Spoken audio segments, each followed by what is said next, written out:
Então é isso. Essa novidade, né, é que eu quero falar hoje. Quero compartilhar com vocês algo que Deus trouxe ao meu coração sobre um novo tempo. E para isso, vamos abrir lá em Êxodo, capítulo 15. Outra coisa interessante, né, no novo, cada um já acha o seu lugar, né? Muito interessante, ele já marca a sua cadeirinha. Quando a gente veio aqui reconhecer, o Carlos e a Luna já sentaram exatamente onde eles estão, né? E eles falaram, esse lugar aqui é meu. Eles até colocaram o nome ali. Então quando a gente vem num espaço novo, a gente faz isso inconscientemente, a gente já põe nossa etiqueta ali, nosso nome, e ai daquele que sentar no meu lugar, né? Eu e a Aline, a gente teve uma divergência ali, né? Acho que nós vamos sentar separados, né, na igreja. Mas vamos compartilhar essa palavra de Êxodo 15, né, de um novo tempo. Acompanha comigo a leitura. E Miriam, a profetisa, a irmã de Arão, tomou um tamborim em sua mão, e todas as mulheres saíram após ela com tamborins e com danças. E Miriam lhes respondeu: cantai ao Senhor, porque ele triunfou gloriosamente. O cavalo e seu cavaleiro ele lançou no mar. Versículo 22. Assim Moisés trouxe Israel do mar vermelho, e eles saíram para o deserto de Sur, e foram 3 dias pelo deserto. Não encontraram água, e quando chegaram a Mara, não puderam beber as águas de Mara, porque eram amargas. Por isso o nome foi chamado Mara. E o povo murmurou contra Moisés, dizendo: o que beberemos? E ele clamou ao Senhor, e o Senhor lhe mostrou uma árvore que, quando ele a lançou nas águas, as águas se tornaram doces. Ali fez para eles um estatuto e uma ordenança, e ali ele os testou. E disse: se diligentemente ouvires a voz do Senhor teu Deus, e fizeres o que é reto à sua vista, e deres teu ouvido aos seus mandamentos, e guardares todos os seus estatutos, não colocarei sobre ti nenhuma dessas doenças que eu trouxe sobre os egípcios, pois eu sou o Senhor que te cura. E chegaram a Elim, onde havia 12 fontes de água e 70 palmeiras, e acamparam ali junto às águas. Até aí, esse povo estava vivendo um novo tempo. E que novo tempo é esse? Volta um pouquinho, né, no capítulo 14, alguns versículos aí no final, versículo 29 do capítulo 14 de Êxodo. Mas os filhos de Israel caminharam sobre a terra seca no meio do mar, e as águas eram para eles como um muro à sua direita e à sua esquerda. Assim, naquele dia, o Senhor salvou Israel da mão dos egípcios. Israel viu os egípcios mortos na praia do mar. E Israel viu a grande obra que o Senhor fez sobre os egípcios.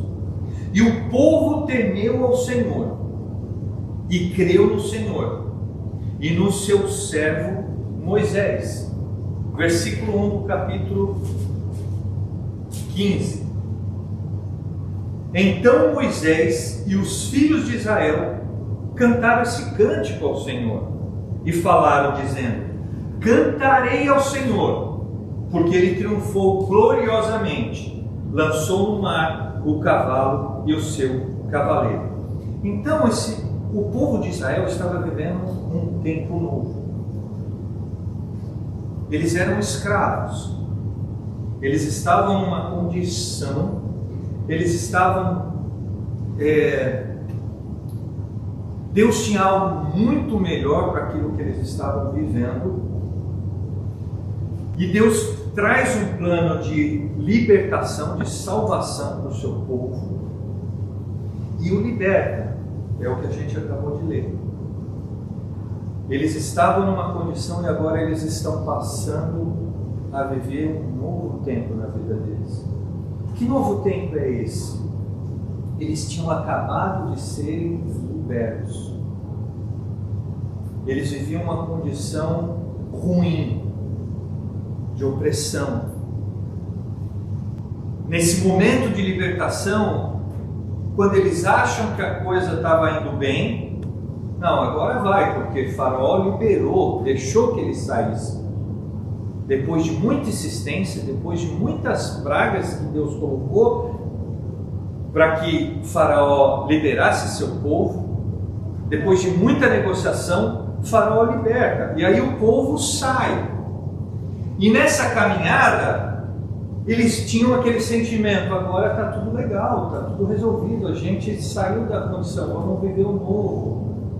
Só que nesse percurso, chega um momento que eles ficam encurralados, e aí eles vivenciam algo extraordinário da parte de Deus para eles.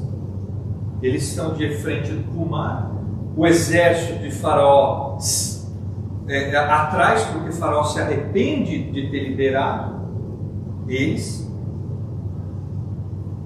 Ele vai contra o que Deus pediu para que ele fizesse. Ele tenta por si só resolver o problema e vai contra o povo de Israel para resgatá-lo de novo, para colocá-los na condição anterior de escravo. E nesse momento, eles vivenciam um grande milagre, algo sobrenatural que Deus faz. Eles ali encurralados, Deus ele abre o mar. Que coisa fantástica isso. Eu não sei se você tem esse desejo, mas eu quero ver as coisas sobrenaturais do Senhor. Hoje em casa eu estava orando e eu pedi algumas coisas sobrenaturais. Não, Deus não mandou. Quem sabe durante o culto ainda aconteça. Mas eu acho que quando a gente tem um Deus desse tamanho, dessa grandeza, a gente tem que desfrutar de tudo que é de Deus, de como Ele é. Ele não é um Deus pequeno. A gente precisa andar nessa fé. E o povo experimentou. Imagina você ter uma experiência como essa, de andar em terra seca e dos dois lados, como nós lemos, duas paredes de água. É muito forte. Eles atravessam. Quando eles atravessam, o mar se fecha. E o que eles veem ali? Todo povo, todo soldado, todo inimigo deles, eles vêem morto na praia, porque aí o mar consome a todos, mata a todos, e a maré começa a trazer para a praia os corpos. Então você imagina a cena, né? Eles estavam ali aflitos, como talvez você tenha alguma situação na sua vida que te traga aflição. São inimigos que vêm contra você. E aí você vê diante dos seus olhos os inimigos mortos, corpos espalhados pela praia. Nesse momento, ele se regozija. Moisés, ele começa a fazer o quê? Qual que é a primeira atitude dele? Louvar o Senhor, como nós lemos. E ele fala: cantarei ao Senhor porque Ele triunfou gloriosamente, lançou no mar o cavalo e seu cavaleiro. Ele começa a glorificar, e o povo começa a glorificar a Deus com ele também. Então, nesse novo tempo para a vida do povo de Israel, diante daquilo que Deus fez, a primeira atitude deles, guiadas pelo seu líder Moisés, é glorificar o nome de Deus. É isso que eles estavam vivenciando aqui. Quando a gente lê no capítulo 20 que Miriam, ela pega o tamborim. Acho que aqui começou o pagode. a inspiração para chegar onde chegou no Brasil. Ela pega o tamborim, as mulheres começam a fazer um som ali, a cantar, glorificando ao Senhor. Tamanha era a alegria. Não sei se você já passou por isso, mas tem uma aflição na sua vida. Você está esperando algo que aconteça na sua vida e Deus vem e faz. Aquilo te regozija, aquilo te enche de alegria. Você tem vontade de louvar o Senhor. É esse momento que eles estão vivendo aqui. Eles tinham acabado de vivenciar um grande feito de Deus na vida deles. E aí, acontece algo que começa a revelar o coração deles e que tem muito a ver com o nosso coração. No versículo 29 diz assim: mas, os filhos de Israel caminharam. Opa, estou lendo errado. Versículo 22. 15. Capítulo 15, versículo 22. Assim Moisés trouxe Israel do Mar Vermelho e eles saíram para o deserto de Sur. E foram 3 dias pelo deserto e não encontraram água. Olha bem, eles estão vivendo um novo. Eles acabaram de ser libertos. Eles estão felizes. Eles estão glorificando ao Senhor. Aí eles continuam a sua jornada no deserto. Caminham 3 dias. Ou seja, a realidade começa a aparecer. A necessidade começa a surgir. Eles não encontram água nesses 3 dias.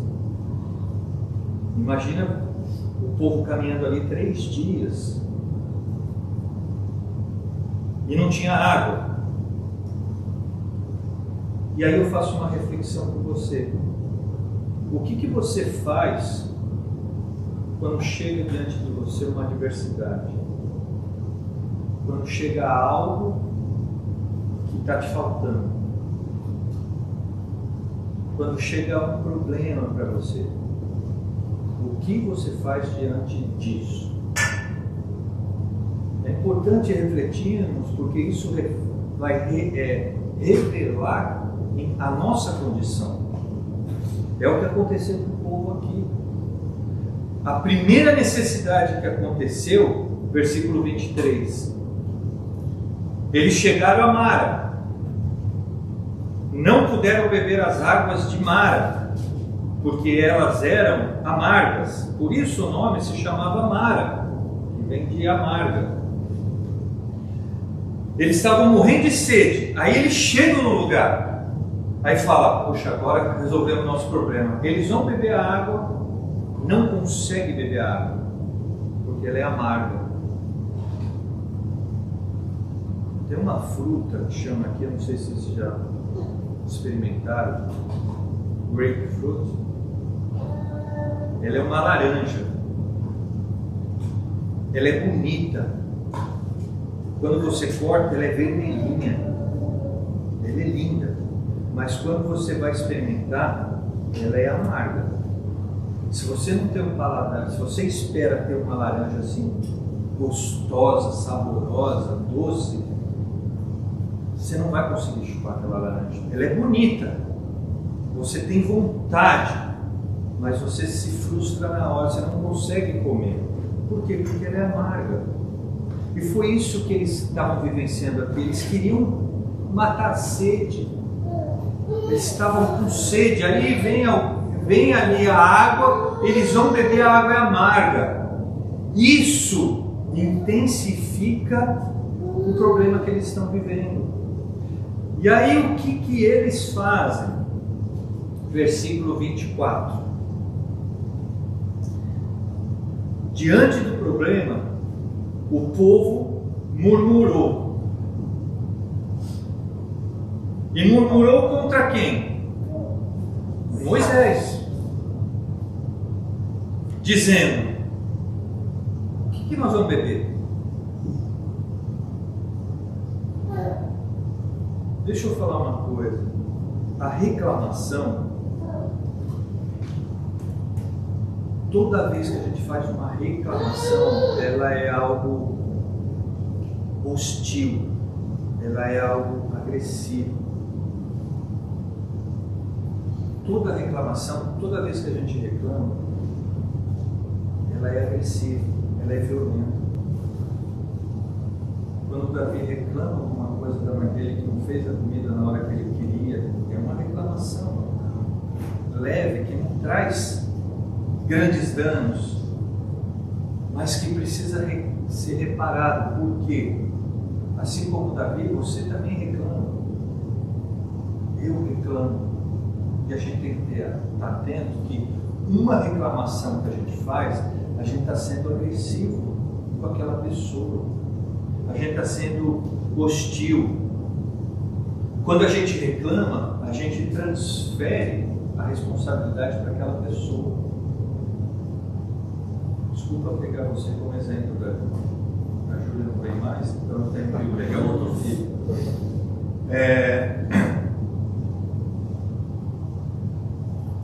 Quando Davi reclama, ele está transferindo a responsabilidade para a mãe dele. Você não fez minha comida. Ué, se ela não fez, alguma razão, algum motivo, tem para ela não ter cumprido a obrigação dela. Então, ele transfere a culpa para ela. Se não aconteceu ali da forma como era esperado, ajuda a resolver. Não transfere, não culpa. E a reclamação tem esse cunho, né, de você transferir a responsabilidade. Algumas coisas saíram erradas aqui, hoje. Qual que é a nossa atitude? Não é culpar, não é transferir, mas é tentar ajudar. Seja um solucionador de problemas. Não seja um causador de problemas. Existem pessoas que elas têm, vou ser irônico, mas têm o dom de ser problema do outro. A pessoa, ela cisma com uma coisa que não tem nada a ver e causa problema para o outro que está bem. Então, nós não podemos, como filhos de Deus, nós não podemos ser causadores de problemas, nós temos que ser solucionadores de problemas. A gente não tem que trazer peso para ninguém, a gente tem que aliviar o peso, a gente tem que ser bênção, a gente tem que manifestar os dons do Espírito. Mas o povo não. O povo estava com uma necessidade, estava com um problema, a gente precisa culpar alguém. Vamos culpar quem? Moisés. Ao invés de ajudar, chegar lá, Moisés, nós estamos com sede, o povo está com sede, o que a gente vai fazer? Os discípulos fizeram isso uma vez com Jesus. Jesus, a multidão está aí, estavam querendo te ouvir, mas eles estão com fome, o que a gente vai fazer? Eles não foram acusar Jesus, mas eles foram tentar achar um caminho, uma solução para aquilo que eles estavam vivendo. E aí Jesus, ele vem com uma direção para a vida deles. E tudo se resolve. Então, quando a gente estiver passando por alguma dificuldade, alguma necessidade, algum problema, alguma adversidade, não reclama, não transfira a responsabilidade para o outro. O que você está fazendo diante daquele problema? O que você pode fazer diante daquilo? Tem situações que de repente você não vai conseguir fazer nada no agir, mas no mínimo você pode orar por aquela situação. Tem situações na minha vida que eu não tenho como fazer nada, a não ser orar. Mas se eu também não orar, eu estou transferindo a responsabilidade até para o diabo. Estou estou pondo a culpa nele. Eu tenho que ser o solucionador do problema. E o povo estava nessa condição. Aí acontece algo interessante. Versículo 25. Qual que é a atitude de Moisés? Ele clamou ao Senhor. Entenda uma coisa.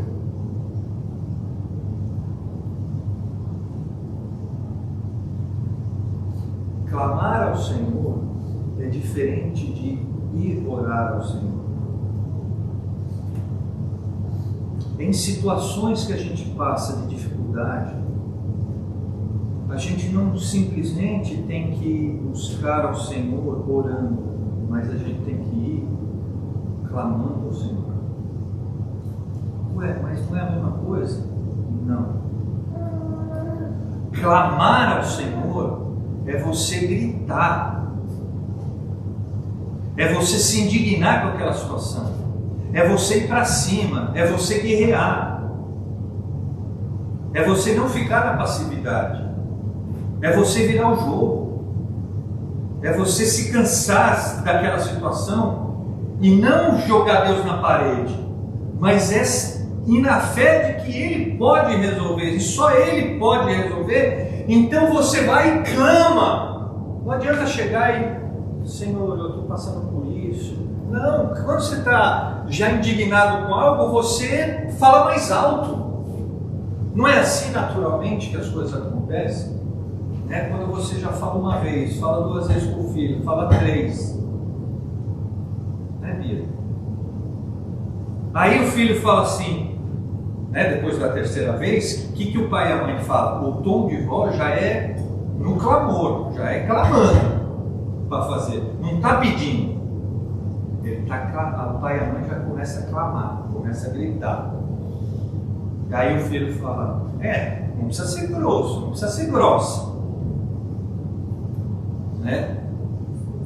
O clamor é isso que a gente tem que, em determinadas situações da nossa vida, quando a gente vai buscar a Deus, a gente precisa colocar esse clamor, a gente precisa gritar. O mundo espiritual precisa ver que nós estamos posicionados, que nós estamos guerreando, que a gente está buscando um Deus que está nos ouvindo, que ouve o nosso clamor. A gente, no clamor, quando a gente gera essa indignação, o próprio Espírito Santo nos leva a orar coisas que nós mesmos não sabemos orar, não sabemos pedir, não sabemos falar, mas a gente tem a ajuda do Espírito Santo nessa situação de clamor. E foi o que Moisés fez. Moisés foi e clamou ao Senhor. E aí o Senhor mostrou para Moisés uma árvore, que quando a lançou nas águas, as águas se tornaram doces. Ali fez para eles um estatuto e uma ordenança, e ali os testou, ou os colocou à prova. Da mesma forma, entenda o que está acontecendo aqui. Às vezes a gente lê e não vê a profundidade da coisa. As águas estavam amargas. Aí Moisés vai e clama ao Senhor, diante da pressão que ele está vivenciando ali. Aí o Senhor vem e faz algo poderoso, gente. Entenda isso. Deus, ele transforma uma água amarga em algo doce. E aí Deus está falando aqui para Moisés que colocou o povo, ele estabeleceu o estatuto, ordenança, ou seja, ele colocou ali algumas condições para testar o povo. Da mesma forma que ele testou Abraão quando pediu que sacrificasse Isaque, Deus está fazendo a mesma coisa agora com o povo de Israel. Está fazendo isso. Por isso que no versículo 26 ele fala assim: e disse, se diligentemente ouvires a voz do Senhor teu Deus, e fizeres o que é reto à sua vista, e deres teu ouvido aos seus mandamentos, e guardares todos os seus estatutos, não colocarei sobre ti nenhuma dessas doenças que eu trouxe sobre os egípcios, pois eu sou o Senhor que te cura. O que Deus está mostrando aqui para eles? Antes de eles saírem da condição de escravo, uma das pragas que Deus fez contra Faraó foi muito semelhante ao que ele fez aqui. Ele transformou a água lá em sangue. As pessoas não podiam beber água. Era o contrário, as águas estavam boas. Eles desfrutavam de algo muito bom. Eles tinham água fresca, de boa qualidade. E Deus vai e transforma aquelas águas tudo em sangue. Eles não podiam beber mais água. Aqui o que Deus faz? O contrário, a água não era boa. E aí Deus ele transforma, ele fala assim, eu posso fazer o melhor na vida de vocês. Está aqui a prova de que eu sou Deus e eu estou com vocês. Mas ele fala, se você vai viver essas coisas, se o quê? Diligentemente ouvires a minha voz e obedecerem os meus estatutos. Que estatutos? Esses aqui. Se nós ouvimos, obedecemos o que Deus deixou para nós como manual de conduta, de como a gente deve proceder nas mais diversas situações da nossa vida, Ele está dizendo que Ele não vai trazer coisas ruins, Ele não vai trazer doenças como Ele fez com aqueles que eram contra Ele. 3 dias antes, Deus já tinha provado que estava com eles, abrindo o mar. 3 dias. E eles esqueceram e iam começar a reclamar. Percebe? Então, por conta disso, o que está acontecendo aqui? Quando Deus ele liberta o povo, e Deus e Moisés estavam tratando com o faraó. Quando o povo é liberto, ele começa a viver um novo tempo agora, Deus e Moisés não está tratando mais agora com o faraó, já passou. O faraó teve a oportunidade, já passou. Agora, nesse novo tempo, Deus com Moisés, Ele está tratando agora com o povo. Ele está tratando com o povo. Agora começa o tratamento com o povo dele. Deus está nos tratando, gente.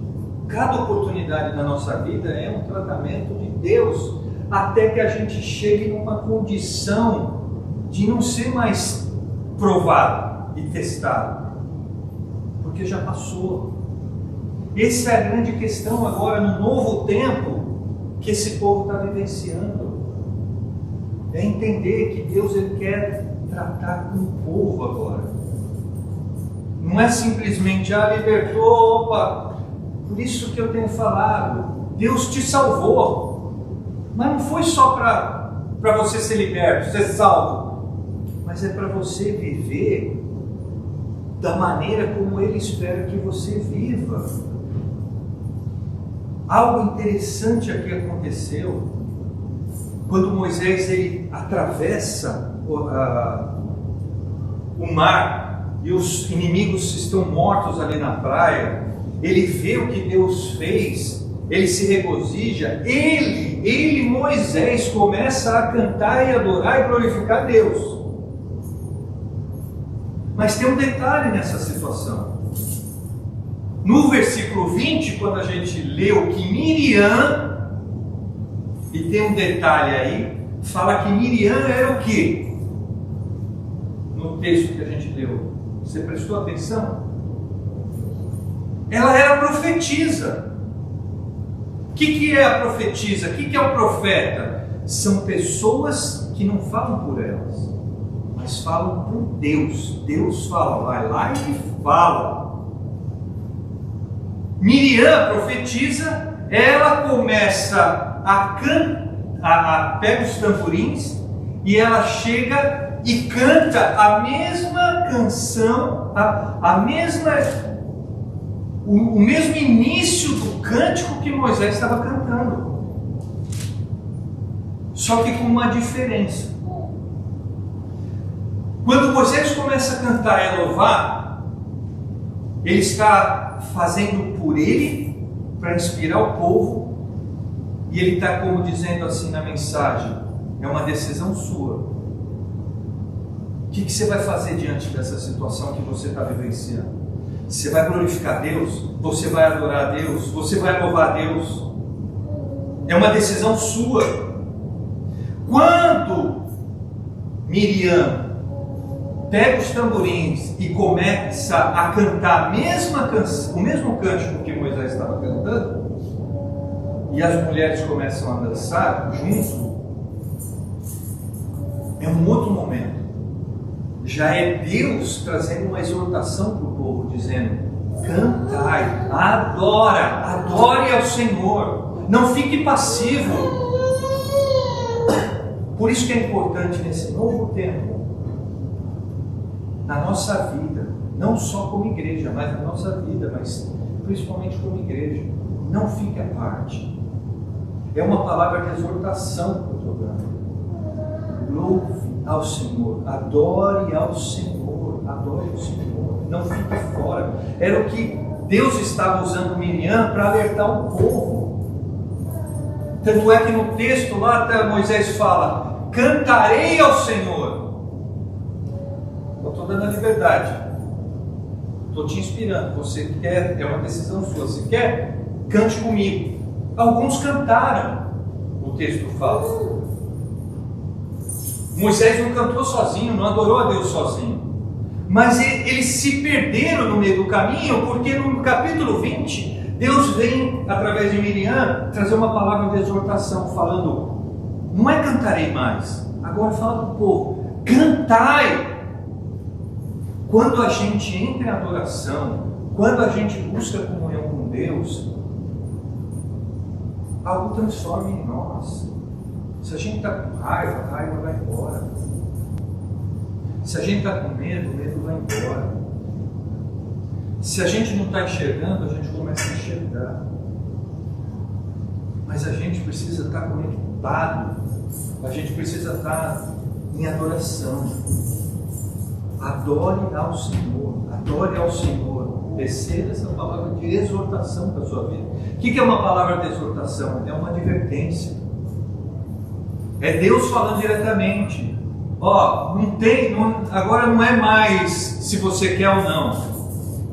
É para fazer. Você vai obedecer ou não? É isso que Deus está fazendo com o povo. E está fazendo com a gente nessa manhã.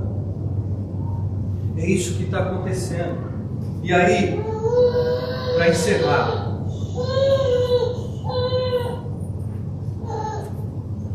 versículo 27.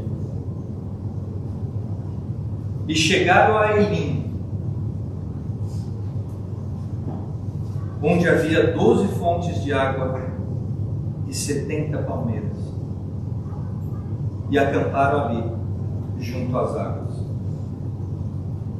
As águas estavam amargas, eles estavam com sede, eles reclamaram, eles passaram, jogaram a responsabilidade nas costas de Moisés.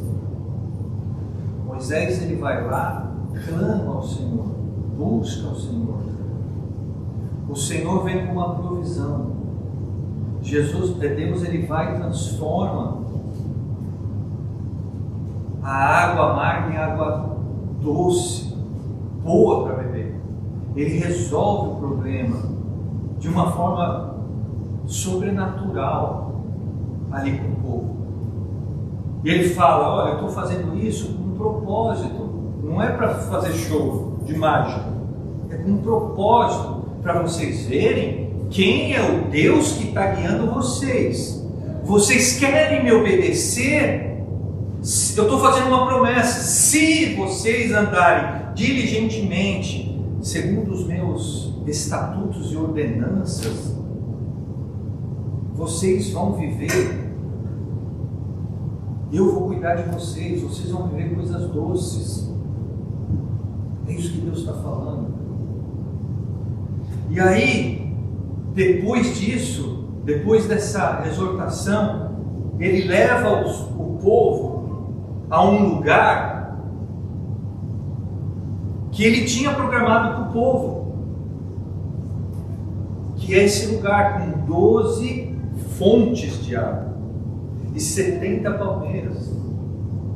Não é por acaso que tinha 12. Você pode dizer assim: poxa, mas 5 já não estava bom, né? 5 fontes de água já não estava bom, já não resolveu o problema. Mas Deus está querendo mostrar assim, ó: se você me obedecer, se você andar diligentemente, se você me adorar, se você entender que quem sou eu como Deus que estou conduzindo a sua vida, e você quiser ter essa comunhão comigo, esse é o lugar que eu tenho preparado para vocês. São 12. 12 tem uma simbologia na Bíblia. Significa o mais perfeito que se pode ter. É o número 12 na Bíblia, que é o número 3, que representa Deus, o número 4, que representa o ser humano na Bíblia.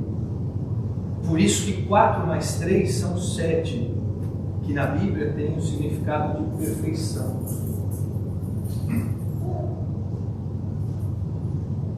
Porque o homem é somado, né? Ele está junto com Deus, aí se torna perfeição, mas é por um tempo determinado, é uma dispensação.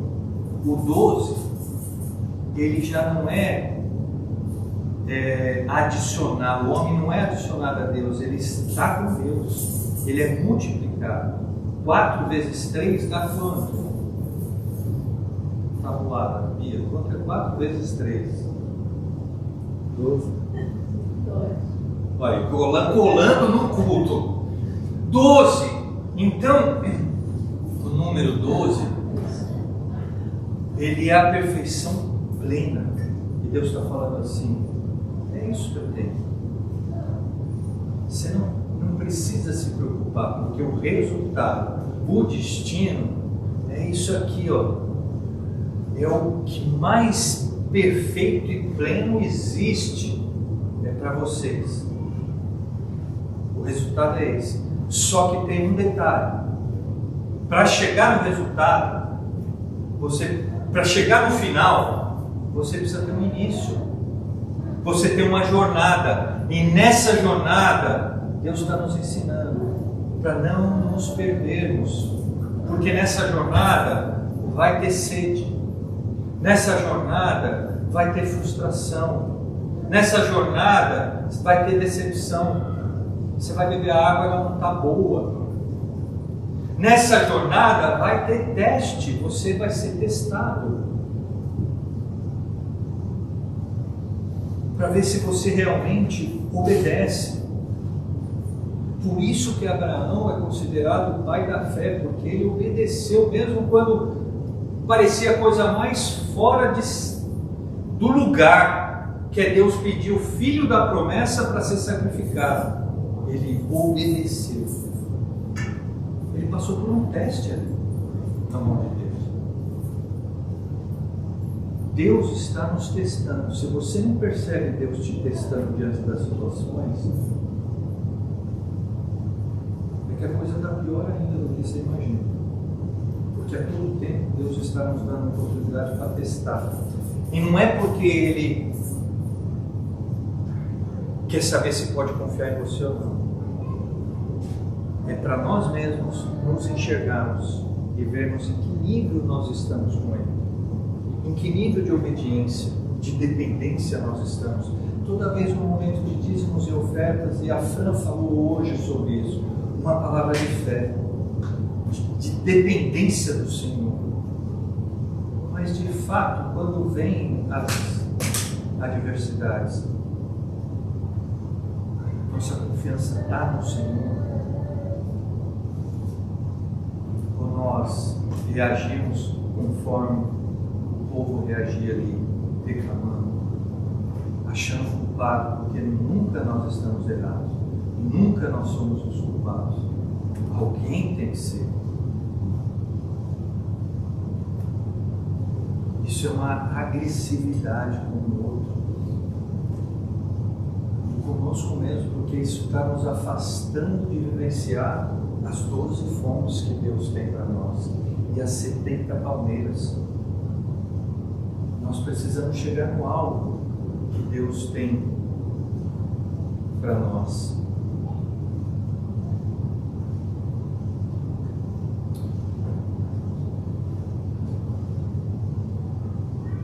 Vamos celebrar a ceia do Senhor. Participar desse momento, vendo, né, até que elas tenham maturidade para tomar essa decisão na vida delas.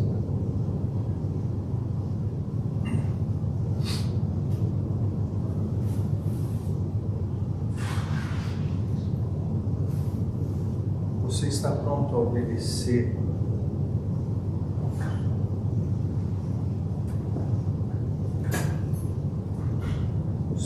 O Senhor nessa manhã te exorta: cantai, adorai, não fica nessa vida medíocre não. Saiba que eu sou Deus, eu sou grande, desfrute do que eu tenho para você.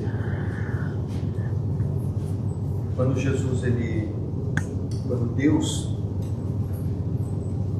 traz Jesus à terra e Jesus morre em nosso lugar para pagar pelos nossos pecados, Ele fez esse estatuto, Ele nos deu um novo tempo, uma nova vida. Nós precisamos ter essa consciência quando a gente vem para a mesa do Senhor. Puxa, o que Deus fez por mim foi algo muito grande. Como eu falei, eu quero ver coisas sobrenaturais. Eu quero ver o mar se abrir. São coisas extraordinárias que Deus fez. Mas a gente tem que entender por fé que o que Deus fez através de Jesus foi algo muito grande. Foi algo muito grande. E isso que Deus fez através de Jesus tem que fazer valer a pena na nossa vida. Jesus, Ele morreu por mim, Ele morreu por você. Deus libertou o povo, matou os inimigos, trouxe libertação, trouxe salvação para o povo de Israel. Deu um tempo novo para eles. No começo eles começaram a cantar, glorificar o Senhor, depois se perderam. Não vamos repetir o mesmo erro do povo de Israel, que ficou 40 anos em tratamento com Deus. Seja rápido. Obedecer resolve todos os problemas. Quando o filho fica insistindo numa ordem que você deu, só está perdendo tempo, só está prolongando o problema, a discussão. Eu falo para o Davi, obedece, pronto, já resolve, já vamos para frente. Deus fez um grande feito através de Jesus. Faça valer a pena na sua vida o sacrifício de Jesus. Se você um dia tomou essa decisão de entregar sua vida ao Senhor, entendeu o que Ele fez por você, e você tem se esforçado para que isso possa valer a pena, esse sacrifício venha valer a pena na sua vida. Eu te convido para você vir aqui e pegar esses elementos, e nós vamos fazer juntos, né? O pão representando o corpo de Cristo e o suco de uva representando o sangue de Jesus. Porque a palavra nos ensina que na noite que Jesus foi traído, na noite que ele foi traído, ele pegou o pão. Olha que coisa extraordinária.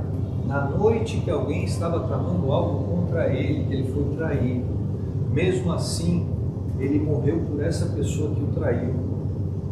Ele morreu por você que não merece. Eu não mereço o que ele fez. Mas na noite que ele foi traído, ele pegou o pão, partiu e falou: é isso que vai acontecer comigo. Eu vou servir de sacrifício por vocês, para que vocês sejam libertos, para que vocês não sejam mortos, que vocês sejam salvos, recebam a vida eterna. Aí ele pegou o cálice e disse: o meu sangue vai ser vertido ali naquela cruz, e isso vai ser como um sinal do novo tempo, da nova aliança que eu faço com vocês agora. O que eu fiz é eterno, é grande, é poderoso, é um marco. Jesus fez isso por você. Quando a gente vem para a ceia do Senhor, é para relembrar isso e fazer valer a pena. E não ser como o povo de Israel, que rapidinho esquece. É só vir uma dificuldade, é só vir uma influência errada, a gente esquece o sacrifício que Jesus fez. Se você aceitou a Jesus como seu Senhor e Salvador, entende isso que eu estou falando, você pode vir aqui à frente, pegar o pão, pegar o suco de uva, e nós vamos cear juntos.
Nos ensina que quando Jesus ele pegou os elementos, ele deu graças. Vamos fazer isso. Senhor, obrigado pelo sacrifício de Jesus na cruz.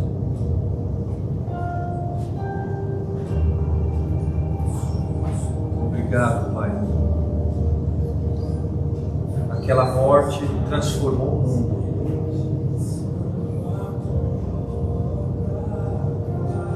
Jesus obedeceu ao Senhor e nós estamos resgatados, salvos, como aquele povo que atravessou o mar. O Senhor coloca uma mesa agora diante de nós com os nossos inimigos. O Senhor venceu. Nós queremos glorificar o Senhor, cantar, exaltar, louvar ao Senhor pelo que o Senhor fez por nós. Estávamos mortos e agora nós vivemos. E se vivemos no Espírito, queremos também andar no Espírito.